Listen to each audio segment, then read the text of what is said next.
service. We're good. Yeah, so go ahead and tell us who you are, what team you play for, and your role on the team. Yeah, my name is Archie Montemayor. I play for San Diego Dynasty, and I guess role on the team. I don't know. I'd probably just play everywhere. I don't know yet. We'll figure that out.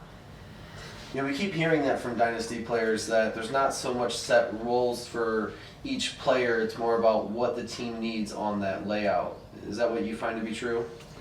Well, I mean, we've had for my first practice with the team, again so far. So, but yeah, I mean, I would argue that they have a very kind of open team in the sense that you really guys aren't pigeonholed into one position, and I think because of that, it can lend itself to a lot of kind of open style or freestyle creativity.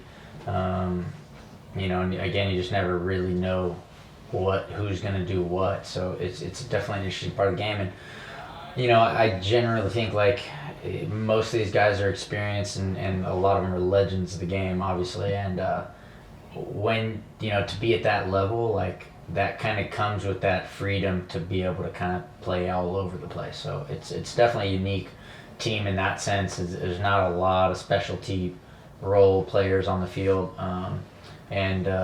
yeah, it'll be fun to kind of see where I fit into that system. So, you're shooting a Field 1 Force. Are we going to see a Project G Field 1 Force? So it won't be a G, but we are hoping to release a Project Force at some point down the line. I mean, it's just hard to say with timelines and certainly with like supply chain stuff right now. But yes, I would say that we do intend to come out with something, and hopefully by the end of the year we'll see. We'll just see if we can put it together that quickly. Yeah, that would be cool. Yeah. So you just came from a team using JT gear. The team you're on now is using JT gear for the first time in a while. But did that make the transition easier? I love JT gear. I've loved it since I started playing, and even even there were a couple of years where X Factor kind of had an open mask sponsorship. We could use whatever. I was using JT gears back then for a couple of seasons, and then obviously when X Factor was chosen to kind of like rehash the brand, if you will, I would argue that we did a pretty good job on promoting it. But I really do think the goggles sell themselves, and they're super comfortable. You can hear everything. You can communicate very easily, and they're super customizable. You can have your complete own style out there with these goggles, which is really neat. And honestly, like that's also part of, I believe, what like kind of helped accelerate paintball was like kind of that niche, style basically, or fashion, if you will, and it just kind of being unique and being your own kind of deal. It's definitely a great, awesome brand. I mean, the goggles are just awesome, and it's just an iconic paintball brand. It's pretty cool to be a part of Dynasty coming back to the brand. Obviously, to me, everybody, the Dynasty is like the team that everyone has always looked up to, and they definitely kind of trendset the whole industry and really put paintball on the globe. It's I think it's a pretty awesome experience to be a part of their first year back, and certainly I love the gear, so it's just easy for me. When was the first time you used JT gear? 99. Yeah, I've been playing. The first 5 or 6 seasons I played paintball, just from rec to getting into it to starting to play tournaments. I was using a Flex 7 forever until we I think when we turned pro, we ended up we're using V-Force. But yeah, I was the first 7 or 8 years of my career I was using Flex 7 exclusively. Do you have those masks still? No, I don't know what happened to the ones I originally had. No. But I've got a pretty extensive collection now. Cool. So some hype of you coming over to Dynasty. Are you energized for this year, coming to a team that obviously has some legacy to it?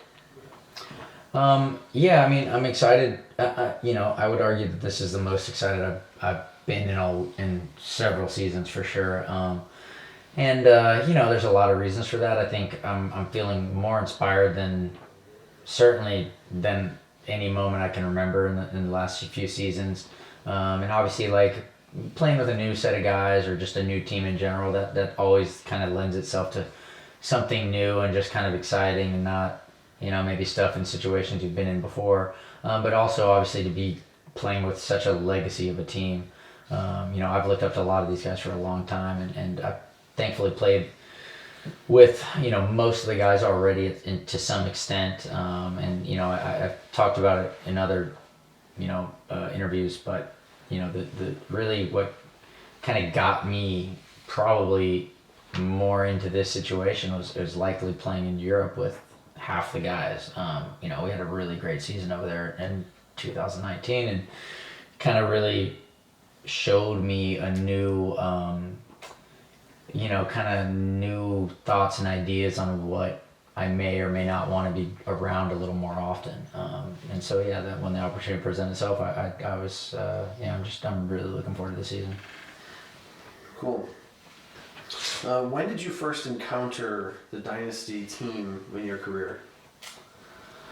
So the first time I ever played against Dynasty, it was actually, I was playing D2 7-man. And back then, you would draw one pro team in your prelim draw, and we drew Dynasty.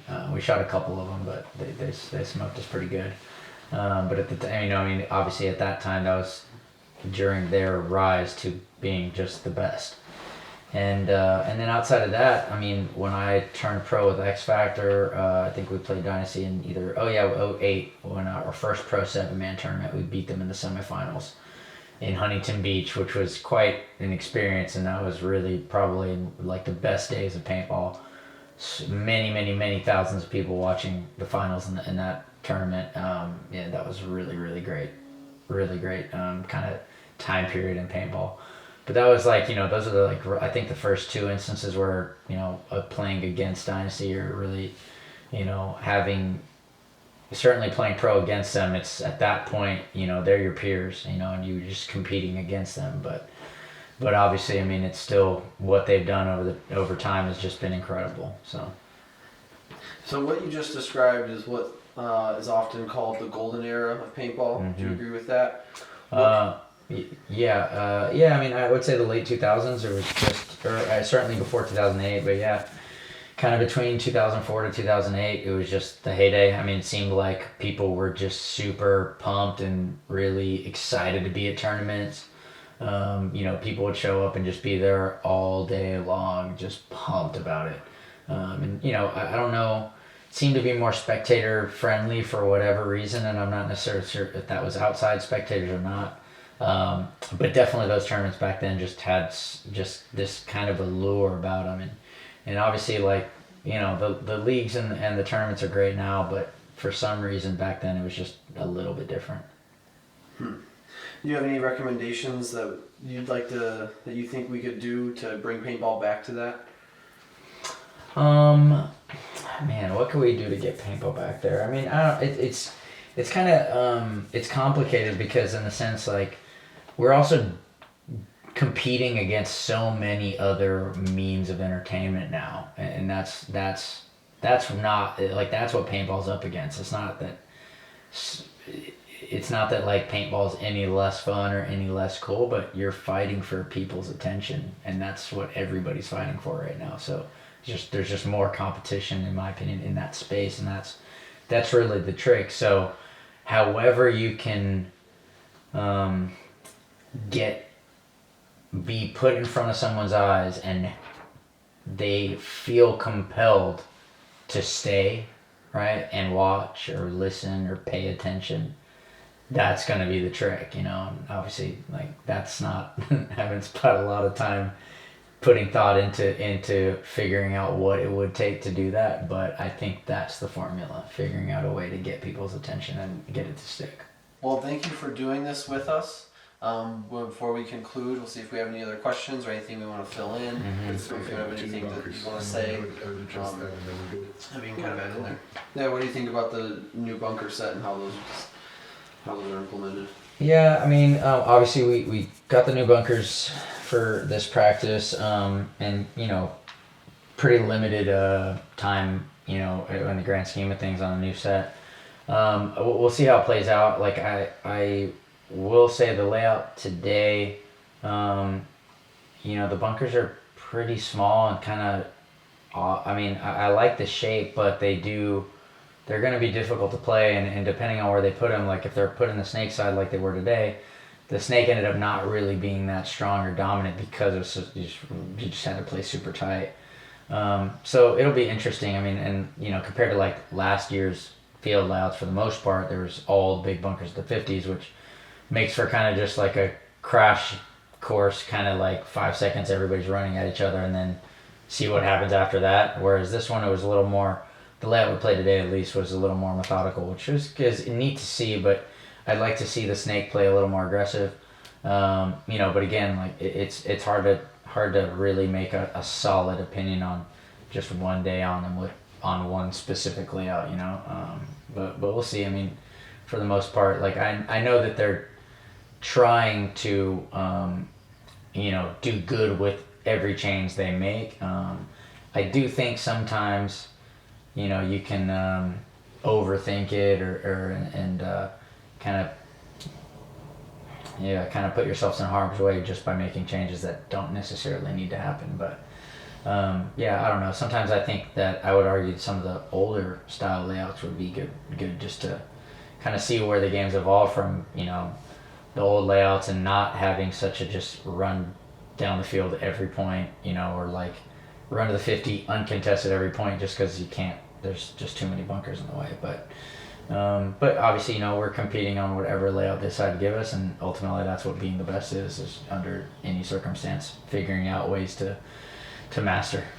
Do you sometimes feel like the layouts are designed more for forcing that run to the 50, and then it's that meat bag up the middle moment just to get the carnage on camera, right? If growing the sport is the issue, then viewership is part of growing. So where do we find the balance between keeping the integrity of the game to someone like you, a pro that's been doing this as long as almost pro's been a thing at this format? Yeah. So, I mean, that's one of the things that I've unfortunately haven't agreed with the way the layouts are going. And the reality is, because in order to be like on the upper tier of guys in the league, you have basically honed in on every aspect of the game and mastered it, right? But when you play a layout where it's very easy to just run to the 50,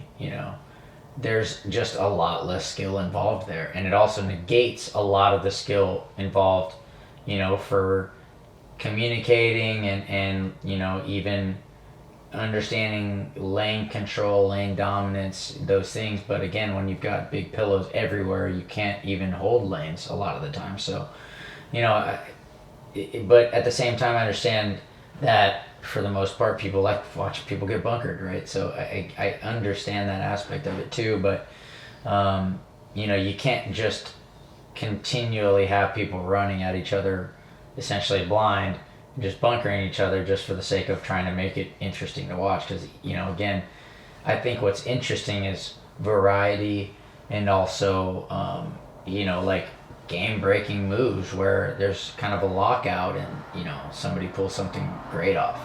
Those and unfortunately you don't really see that much of that kind of stuff anymore. It's really just like, all right, well, there's a big pillow there, we're all running there, because if we don't go, they are, and that gives them the advantage. So it's tricky. Unfortunately, I'm just gonna play within the means that whatever's thrown our way, we just have to kind of figure it out and do it. But as like a purist, and certainly as like a guy that's really enjoyed the process of learning this game to the highest of my abilities, like I do kind of wish we had a little more old school layouts, because there are a lot of skills that aren't as necessary today, and just knowing I have those under my belt, I'm like kind of waiting to use them.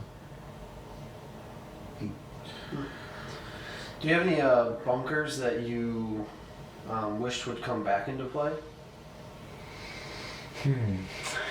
That's interesting. Bunkers that could come back. You know, I feel like the mini X's from, God, that was 2006, I think is when they first came in. That was always just a fun, interesting bunker because it was like just a mini fortress. But at the same time, it was a fortress, but you were also blinded by a lot too. But that was a particularly like fun time in paintball, and maybe it wasn't that bunker in particular, but just in general the format and the vibe and even the rate of fire. But yeah, I think that would be neat to see that one make a comeback. Yeah. Like a classic 12.5 league or something. Yeah, that'd be honestly. I kind of wish 7-man would come back, or even semi-auto. You know, like semi-auto is cool. You know, I don't know why. I understand why they got rid of it, but like, there's something about like shooting a gun as fast as you can pull the trigger. Just like, I don't know, man. It's fun doing that. But you know, it's kind of one of those things. Obviously, like mech paintball has had a huge resurgence, which has been really, really fun and enjoyable to be a part of that. But yeah, like I would love to play 7-man or even like 10-man with like modern guns, because I think the more bodies you have out there, the more complex the game is, and ultimately the more freedom and creativity you're given as a player. You know, the 5-man, I mean, it's great, and I still really do enjoy it, and it's certainly complex enough, but the more variables you have out there, the more, you know, infinite options there are, and that those kind of things are what, like, matches become stories instead of points. You know, and you get 7-on-7 or a 10-on-10 game, and the match is a story. It's not just a match. Well, we thank you for your time. No, thank you guys. Appreciate it. Appreciate it.